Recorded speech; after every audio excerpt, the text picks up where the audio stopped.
Hello everyone, আসসালামু আলাইকুম। Welcome back to my YouTube channel the notebook blog. আজকে আমি আপনাদের সাথে শেয়ার করছি শঙ্খ পিঠা বা খেজুর পিঠার রেসিপি। চলুন এই মজাদার পিঠার রেসিপিটি শুরু করা যাক। প্রথমে একটা পাতিলের মধ্যে প্রায় 4 থেকে 5 কাপ কোরানো নারকেল নিয়ে নেওয়া হয়েছে।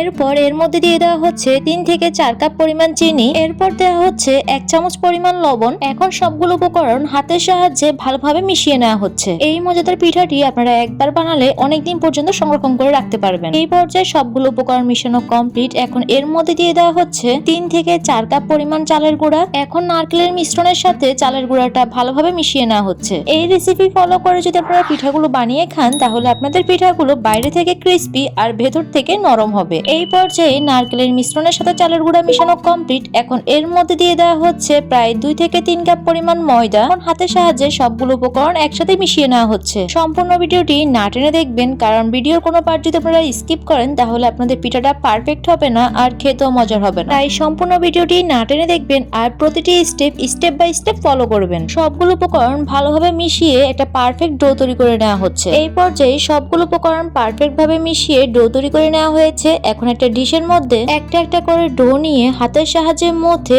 পিঠা তৈরি করার জন্য পারফেক্ট ডো তৈরি করে নেওয়া হচ্ছে।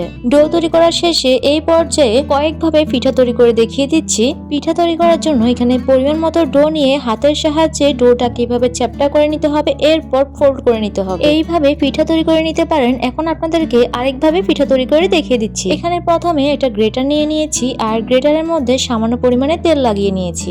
এখন পিঠা তৈরি করার জন্য পরিমাণ মতো ডো নিয়ে হাতের আঙুলের সাহায্যে এভাবে চেপে চেপে ডোটা গ্রেটারের মধ্যে লাগিয়ে নিচ্ছি। এরপর হাতের আঙুলের সাহায্যে ডোটাকে এক সাইড থেকে উঠিয়ে ফোল্ড করে নিচ্ছি। এইভাবেও আপনারা ডিজাইন করে পিঠাটা তৈরি করে নিতে পারেন। সর্বশেষ আপনাদেরকে আরেকভাবে পিঠাটা তৈরি করে দেখিয়ে দিচ্ছি। স্ক্রিনে লক্ষ্য করলে অবশ্যই বুঝতে পারবেন আমি কিভাবে পিঠাটা তৈরি করে দেখিয়ে দিয়েছি। এই পর্যায়ে পিঠাগুলো তৈরি করা কমপ্লিট। এখন চুলায় একটা পাইফেন বসিয়ে দেওয়া হয়েছে আর পাইফেনের মধ্যে পরিমাণ মতো তেল দিয়ে দেওয়া হচ্ছে। তেলটা গরম হওয়ার পরে এখন এক এক করে তেলের মধ্যে পিঠাগুলো দিয়ে দেওয়া হচ্ছে। পিঠাগুলো ভাজার সময় অবশ্যই খেয়াল রাখতে হবে চুলার আঁচ যাতে মিডিয়াম লো হিটে থাকে, তা না হলে পিঠাগুলো পুড়ে যাওয়ার সম্ভাবনা থাকবে। কিছুক্ষণ পরে পিঠাগুলোকে এপিট ওপিট করে দেওয়া হচ্ছে।